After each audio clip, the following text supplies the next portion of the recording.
माँ की अनमोल ममता की कहानी। रात के 2 बज रहे थे। फ़ोन की रिंग बजती है। 26 साल का आनंद नींद से जग बड़ा खुश होकर फ़ोन को रिसीव करता है। खुश इसलिए होता है क्योंकि उसकी नई नई गर्लफ्रेंड बिना टाइम देखे कभी भी उसको फ़ोन कर देती है। फ़ोन की दूसरी तरफ से आवाज़ आती है, जन्मदिन मुबारक हो बेटा। आज मेरा बेटा पूरे 26 साल का हो गया है। मैं बहुत खुश हूँ। माँ की आवाज़ सुनते ही आनंद के चेहरे का एक्सप्रेशन बदल जाते हैं। वो गुस्से में बोलता है, माँ तुझे समझ नहीं आता क्या? इतनी सी बात के लिए मेरी नींद खराब कर दी। यह बात तो तू मुझे सुबह भी बोल सकती थी।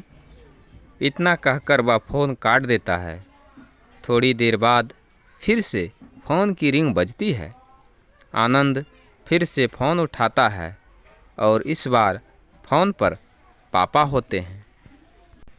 आनंद इस बार आराम से बात करता है। थैंक यू पापा, आपने मुझे बर्थडे विश करने के लिए फ़ोन किया, वो भी इतनी रात को।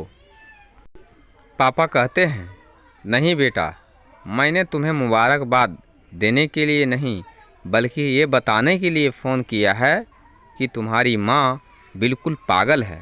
वो इतनी पागल है कि पिछले 1 महीने से मुझे हर दिन तेरा बर्थडे याद दिलाते आ रही है।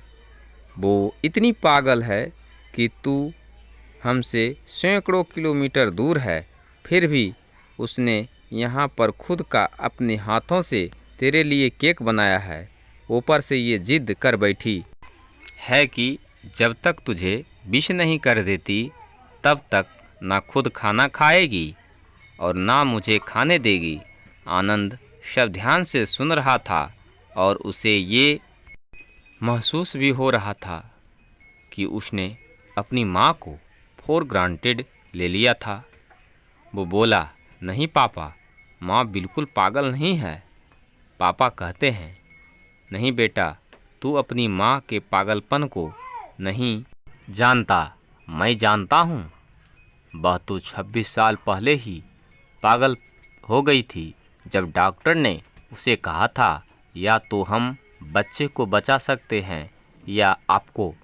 उसने बिना 1 सेकेंड भी सोचे बच्चे को बचाने का फैसला ले लिया और मुझे भी कसम देकर उस फॉर्म पर साइन करने के लिए मना लिया था जिस पर लिखा था उसकी ज़िंदगी इस ऑपरेशन में खतरे में और अगर उसे कुछ होता है तो वो उसके जिम्मेदार डॉक्टर नहीं होंगे। अब तू ही बता कि बिना तुझे देखे जो औरत तेरे लिए मरने को तैयार हो जाए उसे हम पागल नहीं कहेंगे तो क्या कहेंगे? इतना कहकर पापा ने भी फ़ोन रख दिया। आनंद ने भी अब यह महसूस किया था कि वह जो कर रहा था वो भूल नहीं, गुनाह था।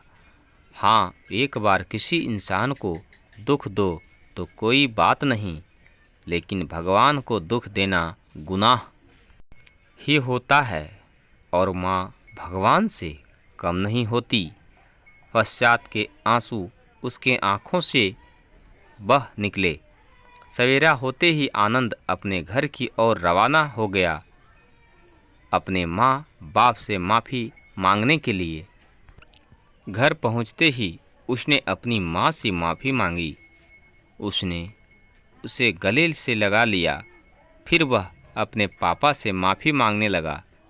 पापा ने कहा, कोई बात नहीं बेटा, जा तू वापस चला जा।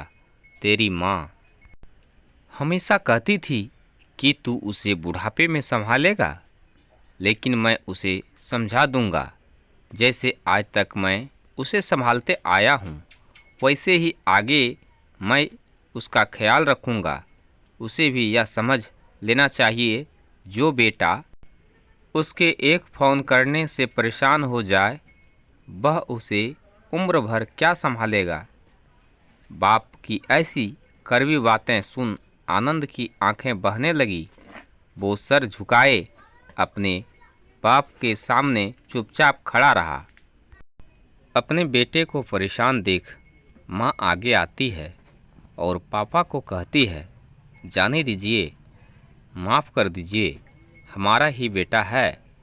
माँ की ममता का मोल न कोई लगा पाया था, न कोई लगा पाएगा। 9 महीने प्रसव की पीड़ा सहन करके हमें नई जिंदगी, नई दुनिया में लाने वाले माँ ही हमारी हर गलती को माफ़ कर सकती है। यदि यह कहानी आपको अच्छी लगी हो तो आप हमारे चैनल रुदल पंडित को लाइक और सब्सक्राइब कर घंटी के बेल आइकन को भी दबा लें, ताकि आपके पास इस तरह के मज़ेदार वीडियो देखने के लिए सबसे पहले मिल सके। धन्यवाद।